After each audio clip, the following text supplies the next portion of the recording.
अस्सलाम वालेकुम सिंध वासियो। मां आहियां अनवर शाह। मां वधि वधि तव्हां दोस्तनि जो थोराइंदो आहियां जंहिं मुंहिंजो प्रोग्राम यादगिरियूं ॾिठो ऐं मूंखे ओबलाइज कयो ऐं मूंखे इज़तूं ॾिनियूं आहिनि। जेके मुंहिंजे देश खां ॿाहिरियां जेके दोस्त आहिनि सऊदी अरब दुबई या ॿाहिरियनि मुल्कनि में जेके बि मुंहिंजा सिंधी आहिनि उन्हनि सभिनी जो थोराइंदो आहियां।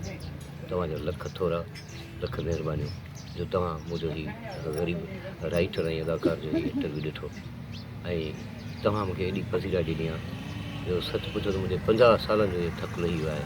मां वधि वधि तव्हांजो थोराइंदो आहियां। महिरबानी लख लाइ।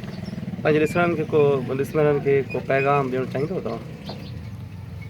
पैगाम मां कहिड़ो मां पंहिंजे ॾिसंदड़नि खे पैगाम ॾियां। मुंहिंजो ड्रामो अचे पियो मीरा, जेको मुंहिंजो लिखियलु आहे। ज़फ़र खोखर ऐं मुमताज़ कासमीली हुन जा डायरेक्टर आहिनि। इंशा अल्लाह ताला हुनजो जल्दी प्रोमो आनेर थिए पियो ऐं उनखां बाद में ड्रामो आनेर वञे पियो। इन खां बाद में राज राणी जेको 52 किस्म ते जेको मूं लिखियो आहे उहो बि इंशा अल्लाह ताला सेठ जी ज़ीनत बणजण वारो आहे। ऐं इंशा अल्लाह ताला मुंहिंजे हर सब्जेक्ट में तव्हांखे डिफरेंट ऐं बाक़ाइदा हिकिड़ी इस्लाही ऐं सभु क़ामूस तव्हांखे कहाणी मिलंदी।